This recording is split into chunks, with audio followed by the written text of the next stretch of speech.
Hello everyone. Welcome to the amazing Top 10 TV channel. Don't forget to hit that like and subscribe button for more mind-blowing content. Get ready for an epic discussion today as we dive into the top 5 controversial experiments ever conducted by humans.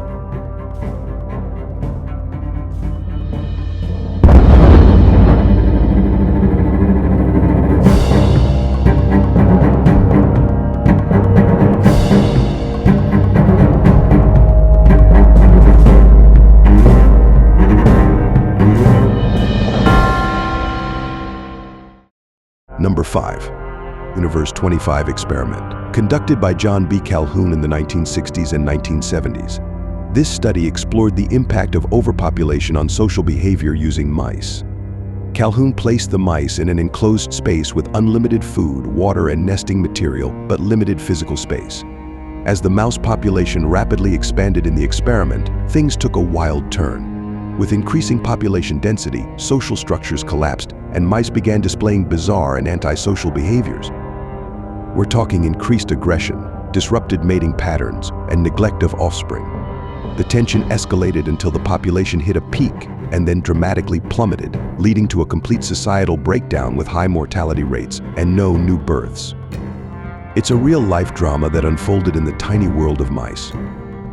Apart from the main goal of the experiment, which was the effect of overpopulation on society, another thought-provoking concept has sometimes been interpreted as a parallel to the concept of a utopia or heaven.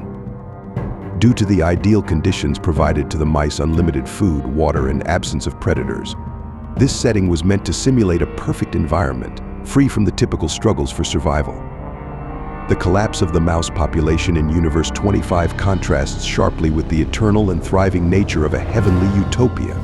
The experiment showed that ideal condition could even lead to societal failure rather than everlasting peace and prosperity. Number 4. Milgram Obedience Experiment, conducted by psychologist Stanley Milgram in the early 1960s. The study sought to understand how far individuals would go in obeying instructions that involved harming another person, and when asked to perform actions conflicting with their personal conscience, particularly in the context of authority figures. This was inspired by the atrocities committed during World War II and the defense of just following orders used by many accused war criminals. In a simulated learning scenario, participants took on the role of teacher, while an actor assumed the role of learner. The teacher's task was to administer electric stimuli of increasing intensity to the learner for each incorrect response. Although the learner did not actually experience electric shocks, they simulated distress, which escalated to vocal expressions of discomfort and pleas for the experiment to cease. The authority figure encouraged the teacher to persist in administering the stimuli, using phrases such as "the experiment necessitates your continuation, and you have no alternative, you must proceed." Shock of 75 volts. Soft hair. He kind of did some yelling in there. Continue, please. Answer is day. 285 volts. A notable number of participants, about 65%, proceeded to the highest voltage level of 450 volts, even after observing signs of distress from the learner. Many participants displayed indications of significant stress, such as sweating, trembling, and nervous laughter, yet they complied with the instructions given by the authority figure. This study revealed that individuals have the capacity to follow commands that may cause harm to others, emphasizing the influence of authority and situational pressures. Number 3. Stanford Prison Experiment, designed by Dr. Philip Zimbardo in 1971. The study aimed to explore the reactions of individuals when placed in the roles of guards or prisoners in a simulated prison setting. As the experiment unfolded, both guards and prisoners underwent remarkable transformations, displaying extreme behaviors. The guards took on an increasingly authoritarian and abusive demeanor, while the prisoners became passive, anxious, and depressed. Guards imposed harsh and degrading punishments, including forced exercise, solitary confinement, and psychological humiliation. Some prisoners experienced severe emotional distress. Prisoners began to identify by their numbers rather than their names, indicating a loss of personal identity and autonomy. The experiment was originally planned to last 2 weeks, but was terminated after only 6 days due to the alarming and unethical behavior observed. Number 2. The Monster Study, an unethical program done by Wendell Johnson in 1939. The main objective was to gain insight into the progression of stuttering and analyze the influence of positive or negative feedback on speech fluency in children, both with and without speech problems.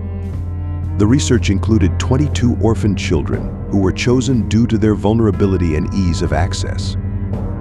The children were divided into two groups, one group of stutterers and one group of non-stutterers.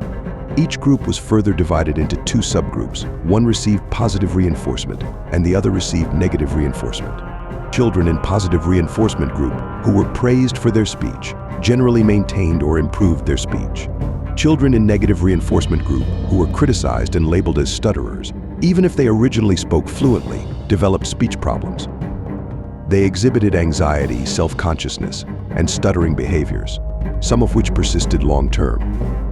The utilization of orphan children, who were already in a vulnerable position, coupled with the significant emotional and psychological harm, makes this experiment monstrous. Number 1. The Little Albert experiment conducted by John B. Watson in 1920. The experiment aimed to demonstrate classical conditioning in humans. A 9-month-old infant named Little Albert was introduced to all sorts of stimuli, such as a white rat, a rabbit, a monkey, masks, and even burning newspapers, just to see how he would react. Believe it or not, he didn't show any fear of these objects at first. Watson paired the presentation of the white rat with a loud, frightening noise produced by striking a steel bar with a hammer behind Albert's head. The noise naturally elicited a fear response in Albert. After several pairings, Little Albert began to exhibit fear responses, crying and trying to move away when presented with the white rat alone, even without the accompanying noise. The experiment deliberately induced fear in an infant, causing emotional distress without any plan for desensitization or follow-up to ensure Albert's well-being. Poor little Albert.